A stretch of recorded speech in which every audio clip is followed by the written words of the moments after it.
ZXL 558 Tatak RMN.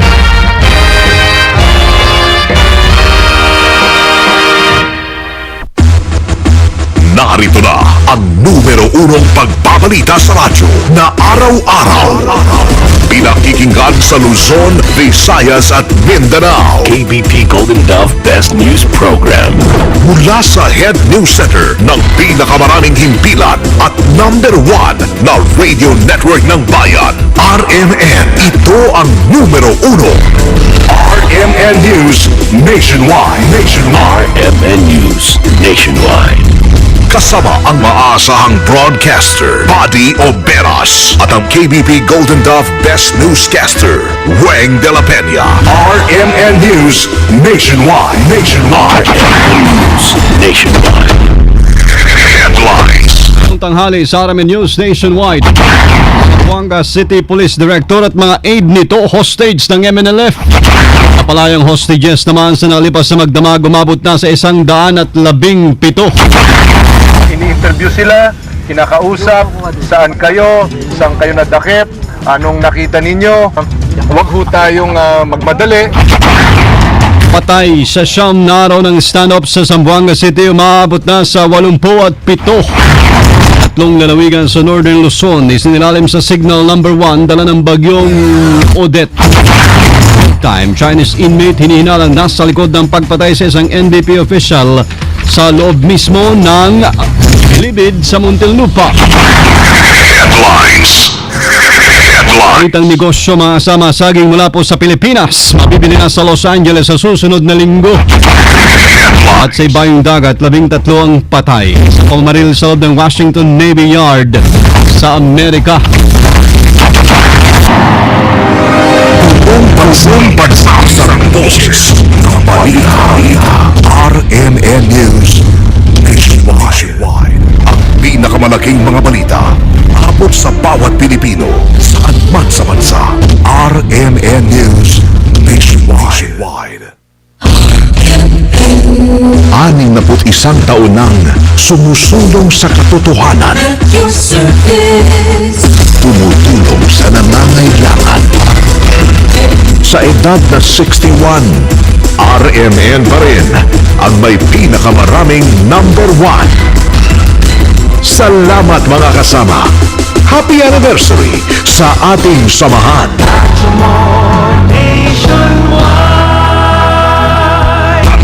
RMN. Mabuhay Pilipinas! Tanghali po ngayon na Martes, September 17, 2013. Ito ang numero 1 ng RMN News Nationwide. Buddy Oberas, tayo po ay live sa DWPR 1296 RMN Dagupan, DYBR 657 RMN Rojas, DXRC Nueve Santos RMN Zamboanga, at sa DXRS 981 RMN Surigao. Live pa rin international by www.rmnews.com at WRMN New York, USA. At sa lahat po natin mga number 1 AM station sa buong bayan. Atake sa Zamboanga. Patuloy po na stand-up sa Zamboanga City. Umabot na ngayon sa 117 ang mga bihag ng Moro National Liberation Front ang nailigtas ng mga otoridad sa nakalipas na magdamag. Kinumpirma ni DILG Secretary Mar Rojas at DSWD Secretary Dinky Suliman na dinala na sa Camp Eduardo Batalla sa may barangay Kawa-Kawa ang mga niligtas na bihag. Bagamat ilan po sa mga ito ay tulala pa rin at hindi nga makausap. Sa ngayon ay sinasalalim na mga ito sa stress at tactical debriefing para sa posibleng impormasyon na pwedeng makuha ugnay sa operasyon ng mga rebelde. Tiniyak naman ang pamahalaan sa mga kaanak po ng mga biktima na makakauwi ng mga ito sakaling matapos ang proseso. Sa ngayon, mabibigay pa ang mga pangalan nitong 117 na ito dahil iniisa-isa nga po ini-interview. No? Ini-interview sila, kinakausap, saan kayo nadakip, anong nakita ninyo. Huwag ho tayong magmadali, pinoprocess po sila. Nilinaw ng ilang mga nakaligtas na taliwas sa managlabasang balita, hindi naman daw sila tinorture ng mga Moro National Liberation Front rebels, ngunit aminadong matindi ang kanilang pinagdaanan sa kamay po ng mga rebelde sa gitna ng putukan. Samantala napasok na rin ang tropa ng pamahalaan ng Lustre Street sa may barangay Catalina na pinagkukutaan ng MNLF kung saan naganap ang sentro ng bakbakan sa loob ng 9 na araw. Mga kasama, pumalo na sa 87, 80 at 7 ang bilang ng mga nasawi sa nagpapatuloy na stand-up sa pagitan ng Government Security Forces at Moro National Liberation Front sa Zamboanga City. Ayon sa National Disaster Risk Reduction and Management Council, 71 dito ang nasawi sa panig ng mga rebelde, 9 sa tropa ng pamahalaan at 7 sibilyan. Maliban dito ay nasa 165 ang niulat na nasugatan, kabilang 86 na mga sundalo, 12 pulis at 67 na sibilyan. Tinatayang umabot naman sa may 4.5 million pesos sa halagang materialang natupok sa sunod-sunod na sunog sa lungsod. Bilang po dyan ang 20 kabahayan sa may Ayer Village, Santa Barbara, yung Fisheries Compound sa may Riondo at Kasanyangan Village. Sa huling tala ng Department of Social Worker or Welfare and Development na natili sa 81,816 katao ang bilang po na mga inilikas. Iniyat naman ni Kalihim Dinky Suliman na sapat ang pangailangan ng evacuees at magbibigay din sila ng stress debriefing sa mga residente. Atake sa Zamboanga. May follow-up po tayo live sa hinostage ng MNLF na Police Director ng Zamboanga City at mga aide nito. Kasama natin sa balita si Santos Cortez ng RMN Zamboanga. RMN Report. Samang Santos. Babalikan po natin linya live from RMN Zamboanga ni Santos Cortez sa lang saglit lamang.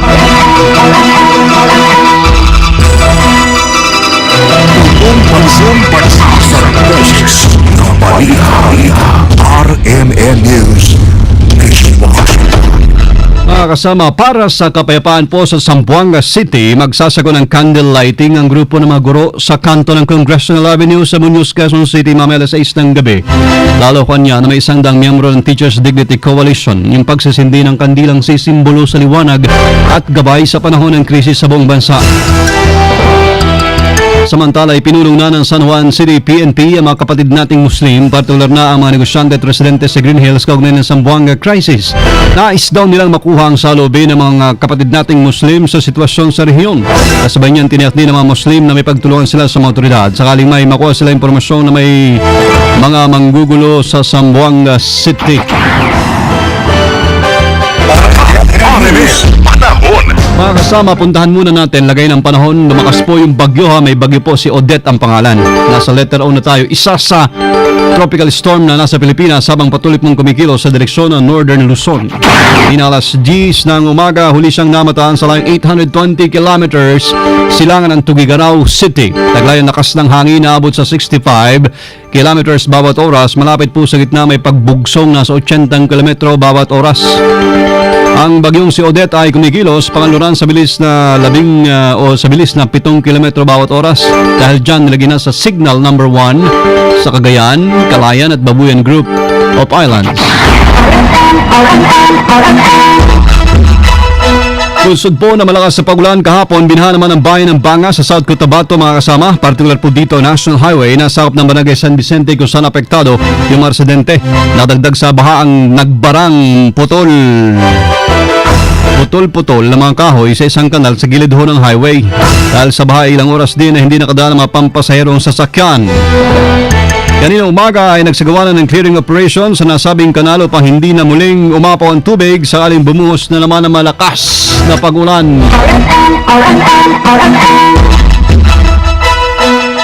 Sinisili po ngayon ng Muntinlupa Police ang anggulong may kinalaman sa posibleng big-time convicted Chinese na nakakulong sa New Bilibid Prisons, yung pagkakabaril kay NBP Penal Superintendent 3 Francisco Abunales. Mailan kasi importante o informante ang nagpaabot na sa mga otoridad na may nakabanggang big-time Chinese inmate sa loob ng NBP si Abunales. Tumanggi naman ng mga otoridad na pangalan ng big-time Chinese inmate na sinasabing nakalitan kamakailan ng biktima. Sa kabila po ito ay patuloy na inimbestigan ng Muntinlupa PNP pang anggulo. Nabatid si Abonales ay bago lamang sa NBP at ito'y mula sa Sablayan Occidental, Mindoro. Patatandang dead on arrival sa Medical Center Muntinlupa si Abonales sa ninang 4 na tama ng balang tinamo sa kanyang katawan. Papalabas nun po ng garahe si Abonales sa NBP Reservation by Car Village ng Tambangan alas 9:15 ng umaga. Atake sa Zamboanga. Balikan po natin yung follow-up mga kasama sa hino-stage ng MNLF na Police Director ng Zamboanga City at mga kasamahan nito. Live si Santos Cortez ng RMN Zamboanga. RMN Report. Yes, hindi pa man tuluyang humupa ang bakbakan ng MNLF at tropa ng gobyerno dito sa may barangay Santa Catalina at Kasanyagan kung saan may mga hawak pa silang mga hostages. Pero may karagdagang hawak na namang hostages ngayon ang MNLF. Pasado alas 11 kanina, hostage ng pinanigwala ang mga miyembro ng Moro National Liberation Front ang mismong hepe ng Zamboanga City Police Office na si Senior Superintendent Jose Chiquito Malayo habang papunta ito sa barangay Tiktabon. Ayon sa impormasyong nakalap ng RMN Zamboanga, kasama umanong na hostage ng MNLF ang driver at bodyguard ni Malayo na kapwa mga pulis din. Si Malayo ang isa sa mga ground commanders sa nagpapatuloy na crisis dito sa Zamboanga City. Posible umanong na pumunta si Malayo sa barangay Tiktabon para inspeksyonin ang kanyang tropa na nagbabantay sa nasabing lugar. Ilang metro lamang din ang layo ng barangay Tiktabon sa barangay Mampang kung saan namataan ang mga MNLF noong pangalawang araw ng bakbakan. Sa ngayon ay nag-deploy na ng tropa doon sa nasabing lugar para sa agarang pag-recover ng police official. Samantala, sa panibagong o sa ilang minuto pa lamang nakalipas, may narinig tayo yung isang pagsabog dito naman sa may city proper mismo. Ilang metro lamang ang layo mula sa ating himpilan kung saan may nakikita tayong mga nakahandusay na biktima doon mismo sa lugar ng itong insidente. Hindi natin matiyak kung ito ba'y sumabog or kung ito ba'y kasi may nagsabi na bumangga ang isang hammer o military hammer doon mismo sa mga may naka-standby na mga milyon dyan sa may isang mall dito sa mismo sa city proper. Siguro maya-maya konti magbibigay tayo ng detalye tungkol dito sa panibagong pagsabog ba or ano ba to, ito ba'y bumangga dyan sa may isang department store. Dyan ilang metro lamang ang layo mula sa ating himpilan. So far yan ang pinaka-latest na update mula dito sa RMN Zamboanga kasamang Santos Cortez, Tapak, RMN. Thank you, Santos. Sabahan natin ang development dyan sa bagong balitang yan sa pagsabog. Sa iba pang balita, masama priority bills ng administrasyon, hindi na po maapektuhan ang pagtanggal ng pork barrel. Kasama natin sa balita, live, Deo de Guzman. RMN Report. Malaki ang tiwala ng Palasyo ng Malacanang na hindi maapektuhan ang pagsusulong ng mga priority bills sa Administrasyong Aquino ng pagtatanggal ng Priority Development Assistance Fund ng mga mambabatas. Matatandaan na formal nang inilagay sa line items ng mga ahensya ng gobyerno ang nasabing pondo na siya namang panggastos sa mga proyekto ng gobyerno. Nabatid naman na nasa 17 panukalang batas ang isusulong ng Administrasyong Aquino sa gagawing Legislative Executive Development Advisory Council meeting o LEDAC meeting sa susunod na buwan. Ayon kay Presidential Legislative Liaison Office Secretary Manuel Mamba, tiwala siyang hindi babaliwalain o babaliwalain ng mga mambabatas sa mga priority bills ng administrasyon kahit pa tinanggal na ang pork barrel ng mga ito. Maliwanag ni Mamba, walang kongresista na gustong mapasama ang kanilang imahe sa publiko sa pagkontra sa isang popular na Pangulo. Sinabi din ito na sa pagtatanggal ng pork barrel ay mawawala na rin ang political patronage. Kasama mo sa Palasyo ng Malacanang, Deo de Guzman, Tatak, RMN. Radyo mo nationwide. Pagpapatuloy naman ang Senate hearing sa pork barrel scam, idinepensa ng isang senador. Kasama natin sa balita live, Grace Mariano. RMN Report. Iginiit ni Senator Francis C. Escudero na mainam na ipagpatuloy pa rin ang investigasyon ng Senate Blue Ribbon Committee kaugnay sa pork barrel scandal. Ito ay kahit na ihain na ng National Bureau of Investigation at Department of Justice ang kasong plunder sa mga sangkot na mambabatas at ilang individual. Katwiran ni Escudero, bitin pang impormasyon dahil tumuon lamang ang investigasyon ng Blue Ribbon sa 8 non-government organizations ni Napoles pero 82 NGO anya ang binabanggit sa report ng Commission on Audit. Binigyan din pa ni Escudero na sa investigasyon lamang ng Senado nalalaman ng tao ang mga tunay na pangyayari at maraming natututunan ng publiko. Maliban dito, nais din ni Escudero na maimbitahan na sa pagdinig ng Senado sa pork barrel scam queen Janet Lim Napoles at iba pang mga whistleblowers, pati na rin ang bank managers ng bank account ni Napoles. Pero ang magpapasya pa rin daw ay ang Chairman ng komite na si Senator TG Ginggona. Kasama mo sa Senado para sa DCXL 558, Grace Mariano, Tatak Arimin. Radyo mo nationwide. DOJ at NBI hindi na magsasalta hinggil sa pork barrel anomaly. Kasama natin sa Balita Live, Angel Ronquillo. RMN Report. Hindi na nga muna magbibigay pa ng anumang pahayag o komento ang Department of Justice at NBI sa mga usapin na may kinalaman sa pork barrel anomaly. Ito ang nakasaad sa text message na ipinala ng Public Information Office ng DOJ sa ilang mamamahayag na nagko-cover sa ahensya. Ayon pa sa mensahe, sinabi ni Justice Secretary Leila de Lima na habang nakabinbin pa sa Office of the Ombudsman para sa preliminary investigation ng mga kaso laban sa ilang mambabatas at individual na may kinalaman sa pork barrel scam at habang inihahanda ng DOJ at NBI ang iba pang asuntong isasampa na may kaugnayan sa naturang kontrobersiya ay hindi na muna sila magsasalita. Partikular ng tinukoy sa text ang hindi na muna pagtalakay ng DOJ at NBI sa merito ng Napoles at Bidas cases. Kasama mo sa lungsod ng Maynila, Angel Ronquillo, Tatak, RMN.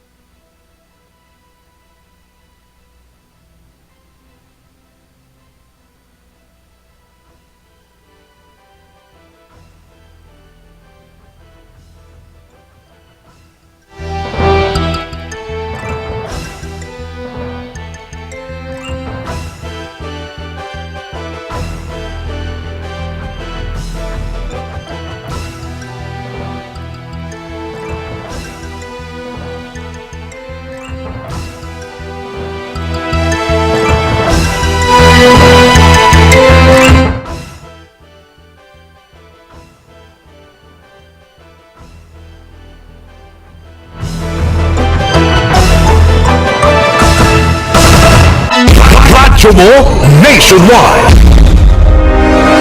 Buong pagsasarang boses ng balita. RMN News. RMN News.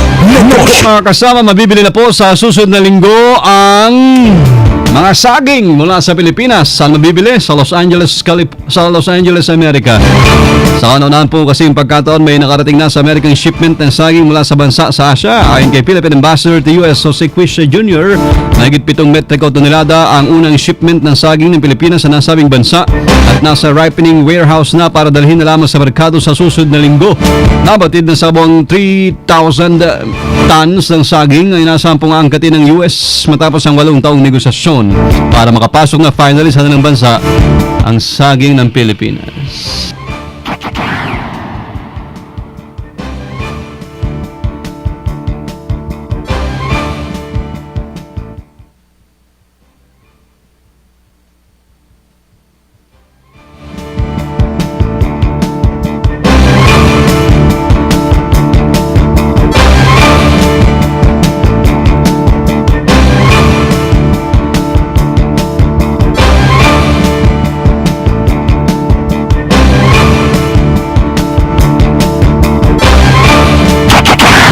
RMN News Abroad.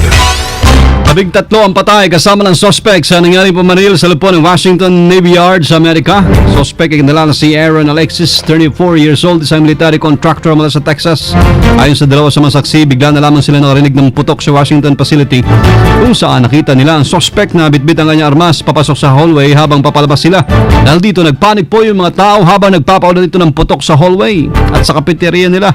Hinihinala naman na isa pang gunman na nakatakas na sinasabing negrong lalaking edad 40 hanggang 50 at may suot na olive drab colored military style uniform. Naalam na ng mga otoridad ang motibo sa pamaril ng mga suspect habang tinutugi sa isa sa mga ito. Live tayo mga kasama sa RMN News Center, Makati City Metro, Manila, Philippines. Inyo pong narinig ang RMN News Nationwide. September 17 na tayo, tanghali po ng Martes 2013. Susunod ng RMN News Diretso sa lahat po ng mga AM stations ng RMN. Abangan. Noorin po ang ating naging pagbabalita. Ngayong alas 12 ng tanghali sa YouTube pa rin. Type lamang po ang RMN News Nationwide. Session po kayo at may ilang mga bahaging putol. At thank you Lord, muli po tayo nagkasama-sama. Salamat po sa inyong naging panahon. Kasama niyo serbisyo publiko sa ngalan po ni Weng de la Peña, si Buddy Oberas dito pa rin sa tahanan na may pinakamaraming number 1. Pinakamaraming himpilan, RMN, radyo mo, nationwide. Pinakamalaking mga balita. Abot sa bawat Pilipino. Saan man sa bansa. RMN News. Oras sa tidang PhilHealth, alas 12:20. That time check was brought to